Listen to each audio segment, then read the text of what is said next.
Welcome to the Bald Brad Show. It is Thursday, March 21st, and as always, Joe Biden is still, as of today, the worst president in American history.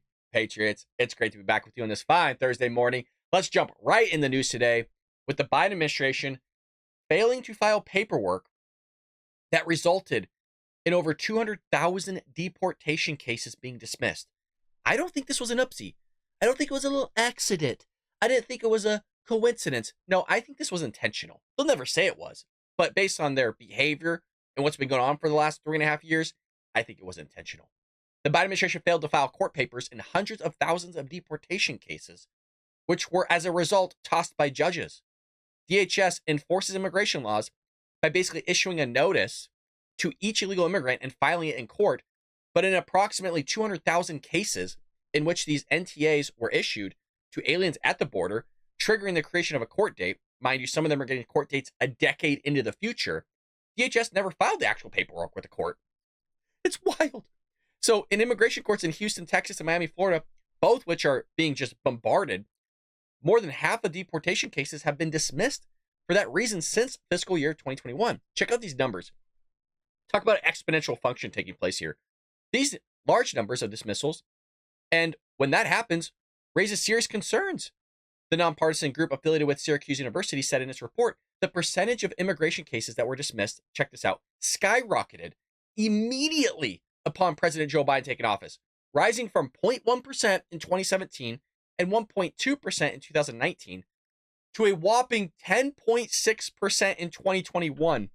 Jesus Christ. But he has it all figured out, you guys. The guy's losing sleep over it. He's taking care of the border. He's taking care of these issues. Yeah, right. They can't even file paperwork, let alone figure out a situation at the border. And this guy's fit to hold office. The dude can't file paperwork properly, and he's fit to hold office. Okay.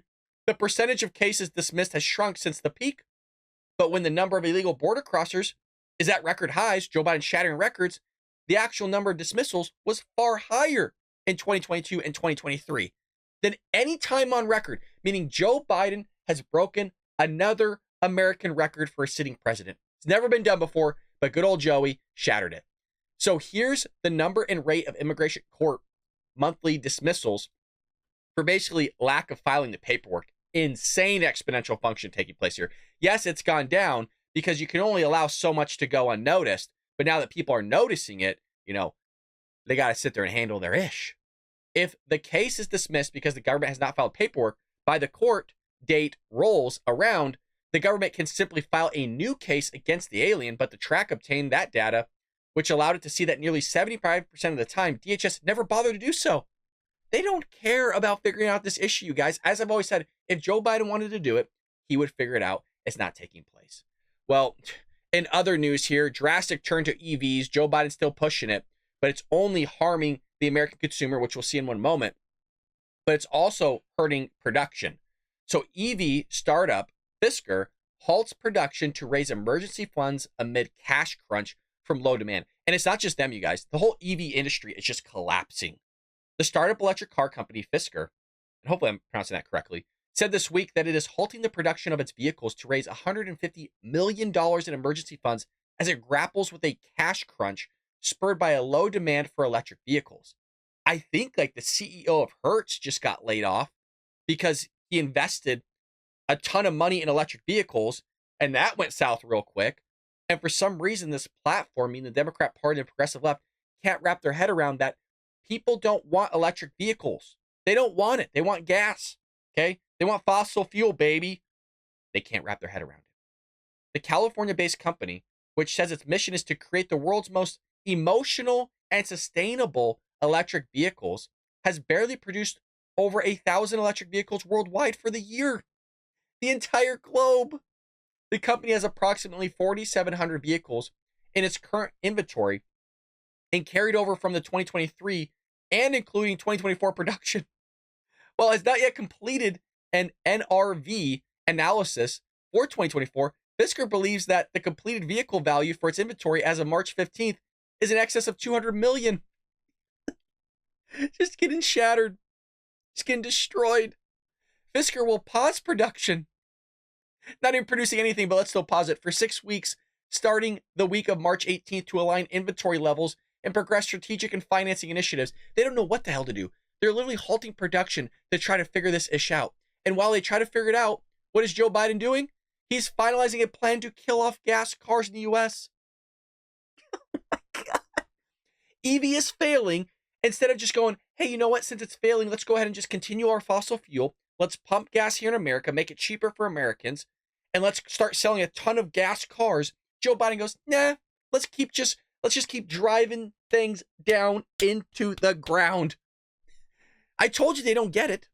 President Joe Biden has finalized the most extreme push in history to destroy the gas-powered car industry and force consumers to drive what will be, in effect, government-mandated electric vehicles. Jesus Christ. The New York Times claimed last month that the administration was going back off its push to force consumers to only purchase EVs as demand for EVs has nosedived in recent years. It's plummeting, folks. And somebody told this guy while he was getting out of bed, unstrapping his CPAP machine, going, hey, Mr. President, this isn't working out. And they had to twist his arm, probably wrestle him, in a nice little headlock to get him to wake up a little bit here and see that this is not a good idea. Well, it didn't last long because the administration ultimately caved to the far left extreme environmentalists and activists who demanded the most aggressive effort ever to eliminate combustion engine vehicles. And they can't fathom why maybe these oil rigs don't want to sit there. These oil companies go and drill in certain places they have permits. Why would you invest in the insurance? Why would you invest in the money to sit there and drill when you have a government, half of the government for that matter, a party that wants to drive you out of business? Why would you go take the initiative to drill more? And when they don't drill more, that makes the production a lot less, which caused all of us and is causing all of us to pay more at the gas pump. And Joe Biden doesn't want to take the blame. That's why when Russia invaded Ukraine, there was already an uptick, right, in gas prices. And then they held on to that and still to this day are holding on to it and calling it the Putin price hike. So rather than blaming Joe Biden for all of this, Democrats are blaming Vladimir Putin and Xi Jinping, the president of the Communist Party of China. They're blaming everybody else other than Joe Biden. So the dude sat there and campaigned about getting rid of fossil fuels, blatantly about it, multiple occasions. You could probably find a compilation video of Joe Biden saying he wants to get rid of the fossil fuel industry, and he's completely baffled that gas prices go through the roof when he says this type of stuff and does this type of stuff. So the New York Times themselves claimed last month that the administration was going back off its push to force consumers to only purchase EVs as demand for EVs has nosedived in recent years. Again, environmental step in, and Joe Biden loses his cojones. He loses his balls because he's being gripped and grappled so hard by these environmentalists. The Washington Post, which called the effort controversial, noted that the rule will force automakers to ramp up sales of electric vehicles while slashing carbon emissions from gasoline-powered models. The EPA, who we all love here right at the Ball Brad Show, of course I'm being facetious, the EPA should be dissolved, claimed that its national pollution standard, which would end up getting killed in the courts, would prevent more than 7 billion tons of carbon emissions, which it claimed would provide 100 billion in annual benefits to the U.S. Oh, okay, gotcha, okay. The announcement was met with swift backlash online across the political right, who warned that Biden's agenda would damage the American car industry. It already has. It already has. There's a reason why these auto manufacturers don't want to produce EV because nobody's freaking buying them. Who the hell has $60,000 to $80,000 laying around in Biden's economy to go purchase an electric vehicle? Biden's extreme climate agenda will crush America's auto industry and its hard workers while making us more dependent on China, said state Republican candidate David McCormick. And the irony of it all, Biden will increase global emissions by restricting LNG exports and sourcing lithium needed for batteries from China's mines. It's astonishing how the EPA, right, all these environmentalists, these left-wing extremists, don't understand the massive mines that's going on around the world to get all this precious metal, lithium for the batteries, the cobalt, all this stuff. Folks, by the way, this is something we covered, I think, probably about 2 years ago, maybe almost 3 at this point, where the miners themselves, the guys that own the mines, own the production of mining all this stuff, said it is literally impossible to get all this material to meet demands of the Democrat Party to produce all this stuff. It's not possible. But yet they're still going to do it anyways because it's so easy to shout things to the skies, whether it's racism or buy electric. It's like, nobody has money to buy electric, you dumbass, because the economy sucks, because you're driving it into the ground. We can't even afford gas and groceries, let alone a freaking new car. People go, oh, that's a little extreme, Brad. That's a little outlandish. No, it's not. The Biden administration literally told people to go buy electric vehicles if they can't afford gas when gas prices were high. They're so out of touch. It's tough to understand and grapple with how dumb they could possibly be when they say outlandish things like telling the American people to go buy an electric vehicle that costs, I'll be conservative, $40,000. They don't have the money. They don't get it. The agenda, restrictive and unnecessary, said that Americans should be able to choose the best car for their needs. So out of touch, man. This guy's so freaking out of touch. I know you guys know that, but it's wild. It's insane what's going on here. And you have to ask yourself, like, what's basically like the impact of all this? Like, why is this bad? Well, again, there's an impact on the auto industry, okay, where critics are arguing that the rapid shift towards electric vehicles could have disruptive efforts on the traditional auto industry as a whole, where the industry employs millions in a deeply integrated and global supply chain. But when you disrupt that supply chain, things go south. Suddenly changes could potentially lead to job losses, economic instability, and engine independent, basically manufacturing of like gas combustion engines. You have regional dependency in terms of manufacturing and auto manufacturing, challenges for companies to prepare and not prepare for a swift transition to EVs. Because some of them are like thinking traditionally going, well, they let off the pedal a little bit for production of EVs, so let's just start ramping up more in the gas production. And so now you have other ones are prepared because they were preparing to produce more gas-powered vehicles. So you got some that are prepared, some aren't prepared. It's a big cluster, you know what? Economic and consumer concerns, where the transition to electric vehicles involves substantial costs, not just for manufacturers, folks, but also for retooling factories themselves and developing new technologies, and the consumers who need the purchasing power to be able to purchase a new vehicle, which I stated previously, and potentially facing higher prices. You also have dependency on foreign resources, which we mentioned with China. Remember how Joe Biden goes, oh, China's going to eat your lunch when he's talking to Trump? All this stuff's coming from China. So critics, like the Republican candidate Dave McCormick, like we mentioned, point to an increase in dependency on foreign resources, particularly from countries like we saw from China. And it's not just China, it's also India and other places, which dominate the market for rare earth metals, essentially, for the EV batteries. This dependency could have geopolitical implications and affect national security, especially given the complex and sometimes strained relations between the United States and China. Trump just hounded China the other day.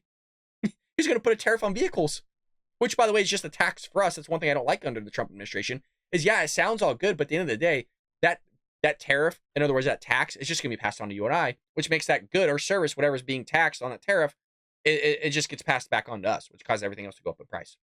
You also have environmental practical concerns. So while electric vehicles are marketed as more environmentally friendly, there's concerns about the source of electricity. It's generated from fossil fuels. The net environmental benefit can be reduced. The mining practices for battery materials, which can be environmentally damaging. The life cycle carbon footprint of EVs compared to gas-powered cars. Additionally, the current infrastructure for EVs, such as charging stations, is not as developed as a gas station network, which is another reason why people don't want to purchase all this stuff. It's amazing that I just gave off a litany of reasons what or how this is harming the environment, but the EPA is all for electric vehicles. These psycho lefties that have their hairs and pigtails all different colors are streaming with their pickets in the streets. The environment, don't you care about carbon emissions? How about the amount of wildlife you're damaging around the globe with these mines? How about the fact of you don't fill in these mines ever, and it's just a massive crater left in the earth? Not to mention the fossil fuels that are generated and burned to create this manufacturing of cars. I know I'm preaching to the choir, folks, but it's insane. You also have a potential increase because of that with global emissions. So kind of this whole argument is that the focus on domestic EV, basically adoption, without a parallel strategy to reduce the reliance on fossil fuels globally and to improve the environmental footprint of battery production could actually lead to an increase in global emissions. The concern is that the U.S. might reduce its emissions at the expense of increasing themselves elsewhere, especially in countries where the environmental regulations for mining and manufacturing are less stringent, hence China and India and other places. So there's a huge debate on that, but just wild stuff coming from the Biden administration. And as you can imagine, Trump doesn't like it, baby. Trump doesn't like it one bit. So former President Trump's campaign heavily criticized the Biden administration's newly finalized regulations targeting gas-powered cars on Wednesday, vowing to overturn the action. Thank God. In a statement to Fox News Digital, the Trump campaign said the climate regulations unveiled by the White House and the EPA on Wednesday would force Americans to buy expensive electric vehicles and reduce consumer choice. The campaign further vowed that Trump would immediately strike down the regulations in his best President Biden in President Biden electric vehicle rematch later this year. So basically saying, look, he's going to create something that's going to be better. He's going to allow the market to free up itself. So ultimately, you're not being forced by the government's hand to buy something of which you don't want to buy. And you should be able to have that choice at the end of the day. But constantly, the Democrats are trying to regulate the shit out of this country and you and I. They're constantly trying to chisel away at our rights as well. Like, when does this stop? You know what I mean? Like, when does all this stop? Joe Biden's extreme electric vehicle mandate will force Americans to buy ultra expensive cars they don't want and can't afford while destroying the U.S. auto industry in the process. This radical policy is anti-jobs, anti-consumer, and anti-American. It will destroy the livelihoods of countless U.S. auto workers while sending the U.S. auto industry to China. President Trump will reverse Joe Biden's extreme electric vehicle mandate on day one. I hope he does. I hope he does. Another reason to vote for Trump, you guys. Another reason to vote for a guy that is America first. The statement comes months after Trump took aim at the Biden administration's climate agenda over its impact on blue-collar rank and file auto workers.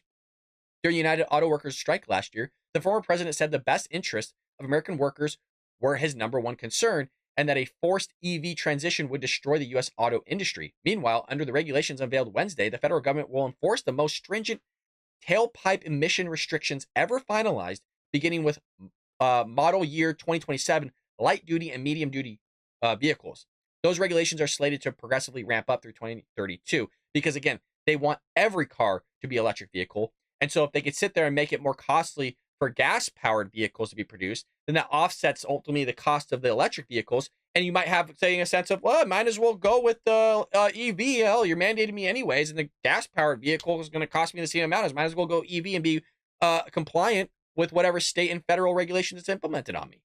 So in a low-cost model EPA outlining the rule, administration officials said automakers would be forced to ensure 56% of light-duty car sales are battery electric and another 13% are hybrid by 2032, meaning nearly 70% of cars would be zero emission or low emissions by then.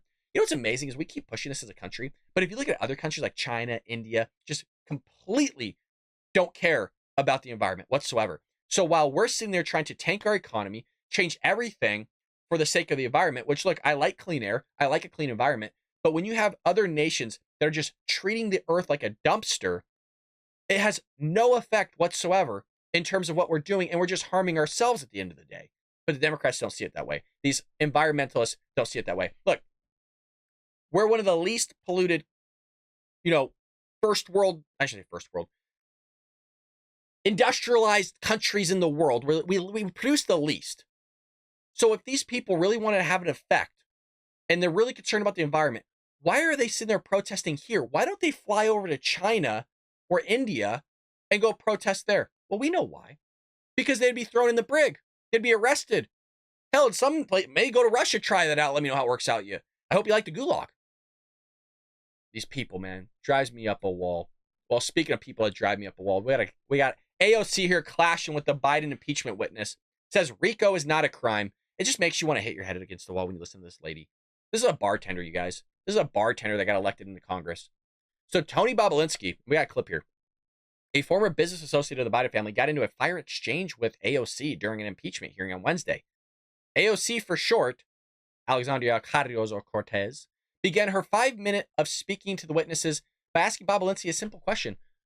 What's his testimony that was pertinent? What did he basically witness in terms of personally witnessing President Joe Biden commit a crime? So we got the clip here for you. I'm not going to watch the whole thing because she asks this basically on the onset, but you see her get a little bit sassy and kind of animated with the whole thing. Here we go. York. Thank you, Mr. Chair. Mr. Bobulinski, I heard your opening statement. It's submitted to the record, part of our proceedings. I have a quick question. Simple. Is it your testimony today that you personally witnessed President Joe Biden commit a crime? I believe the fact that he was sitting with me while I was putting together a business Did you deal, witness the but- president commit a crime? Is it your testimony today? Yes. And what crime have you witnessed? How much time do I have to go through it? It is simple. You name the crime. Did you watch him steal something? Corruption statutes, RICO and conspiracy. What is it? FARA. What is the crime, sir? Specifically. Wait, you keep up. You asked me to answer the question. I answered the question. Look at the guy in the back laughing. Look at the guy on the left. He's like, holy shit. No. RICO, you're obviously not familiar with. Corruption Excuse me, statutes, sir. Excuse me, FARA. sir. Excuse me, sir. RICO is not a crime. It is a category. What is the It's a crime? category of crimes that you're then That's why he said, how much time do I have? Because there's a litany of RICO crimes that are listed that he violated. charged You under have charges. a long 100 You list have of statutes. charges. Sir, You want please me to name the exact statute Sir, under RICO? yes. Well, it's funny. In this committee room, everyone's not here. There's over 18 All right, sir, I reclaim my time. lawyers that I went to reclaim law my school. time. I I'll leave reclaim it my up to time. you guys Okay, to thank define you, the sir. I statute reclaim my under time. RICO. Clearly, what we are seeing here today is a continuation of the 15-month saga of the She's going to sit there and lecture us on the 15th month saga about all these hoaxes that supposedly the Republicans are doing and committing. Lady, do you not remember the Russian interference in the 2016 election hoax? Do you not remember the impeachment inquiries that you're putting on Donald Trump? Do you not remember all those COVID-19 hoaxes on how you lied to all of us and still are lying to us? Remember how you sat there and told us that the 2020 election was just the cleanest and fairest election ever? Remember all that stuff that they did? Mind you, the guy actually answered your question clearly, said, yes, he did violate the law. And then he told you the RICO and other acts that were violated in conjunction with that. And then he went a step further and told you that there was many statutes even within that. And the fact that you didn't like the fact that he answered your question, he gave you the answer that you didn't want to hear because he's being factual and truthful with you, which I know you're not used to hearing from other people, especially your own party. You know, you get all upset and want to reclaim your time. So he answered your question. You didn't like it. It's a dude that's very connected to Joe Biden. We all know, we've seen the receipts of the Biden family obtaining money from Russia, Romania, China, Ukraine, hell, you name it. It's coming from freaking everywhere. There's 127 fraud risks associated to their shell companies, which you would never see in your lifetime. We've seen the physical checks come from China into James Biden's business account, into Joe Biden's bank account. We've seen money being funneled from Hunter Biden to then Joe Biden, being claimed as a truck payment because Hunter Biden allegedly couldn't afford a truck. Joe Biden was also getting $60,000 allegedly rent payments from Hunter Biden. I mean, it's just money coming from everywhere for a family that doesn't do anything other than politics. Whereas Donald Trump, his family actually did things for many years, decades for that matter, all across the globe. And so when he has business transactions all across the globe, the Democrats lose their mind going, oh, he's in bed with the Russians. He's doing stuff with the Chinese. He's doing stuff with the Germans. Yeah. No shit. Like, why would he not? The dude's been in real estate longer than you've been alive. Joe Biden's only been in the Senate and the vice president as long as you've been alive. What has the dude done? Like, what does he know? They don't know anything other than politics. It's astonishing how they're going to go after Donald Trump for everything. But the second that you bat an eye about Joe Biden on anything, the media will cover for him, the Democrat Party will cover for him, the Chinese will cover for him, Ukrainians will cover for him, which is probably why they're sending billions of dollars to Ukraine, because Ukraine probably has a bunch of dirt on the Bidens. Well, if that wasn't enough, I want to end off with this story because I don't think this gets enough play in the United States, but we have here math proficiency level, and wait till you guys are sitting down for this one. The math proficiency level, you guys, is at 38%. 38% of high school graduates are proficient in math. Folks, how is it then we have a massive graduation rate across the country when 60% of people graduating don't know basic level math? And it gets insane. Look at this. Maryland, 19% are proficient in math. At least some states are 85 proficient, but again, these standards have also been lowered. So then we can't wonder why. Mind you, that was just math, you guys. That doesn't include science, It doesn't include reading.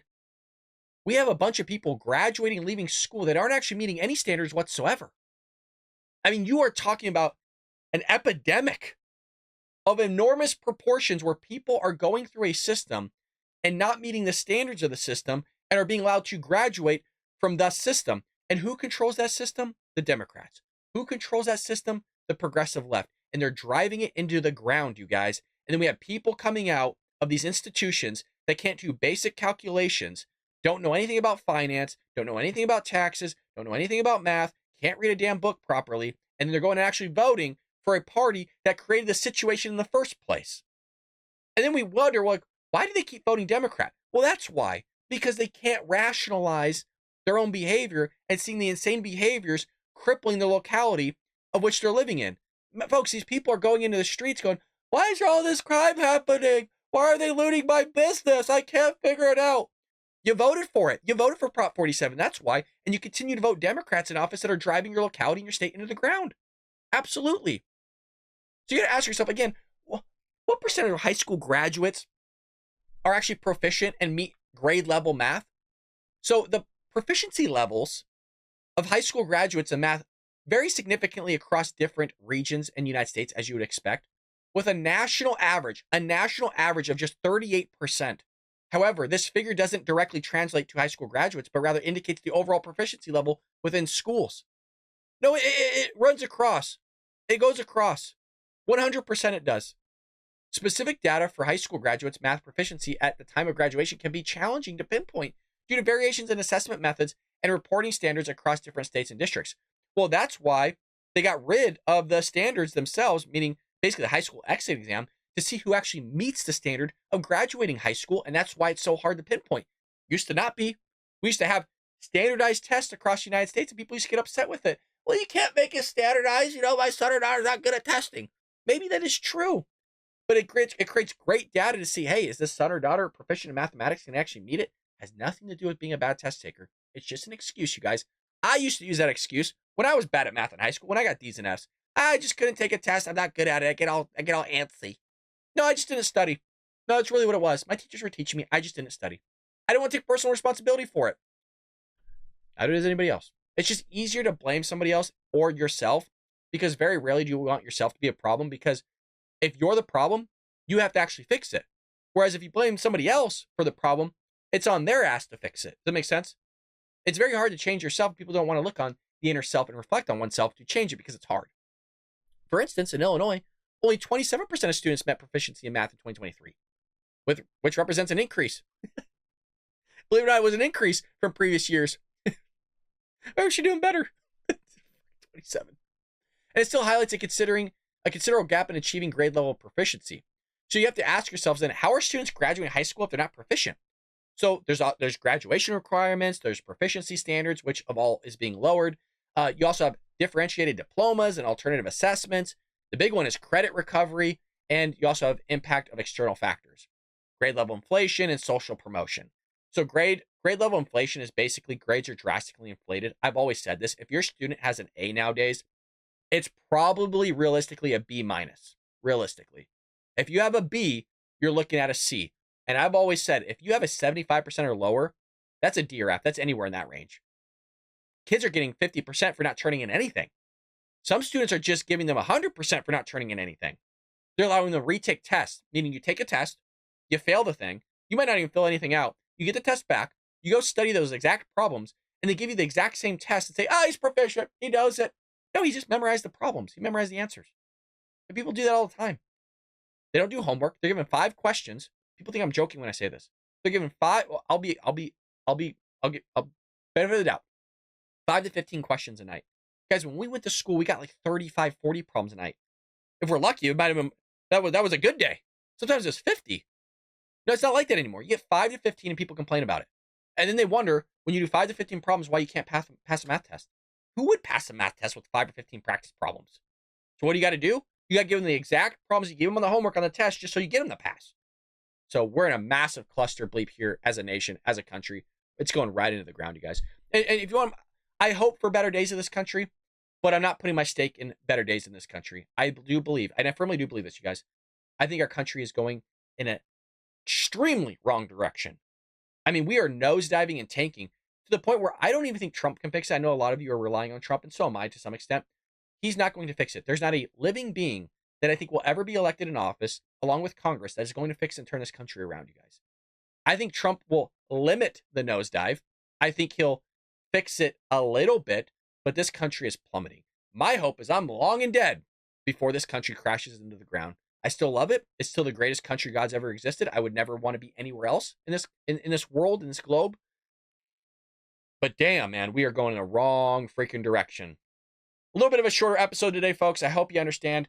We are busy here behind, I almost said behind closed doors. I mean, yeah, the door's literally closed behind me, but you understand what I mean. And I'm sorry, I feel like I didn't put enough effort into the show as I was going through it. Time is limited. I apologize. I will try to put in more effort as time goes on. Notice that I didn't blame you, the viewer.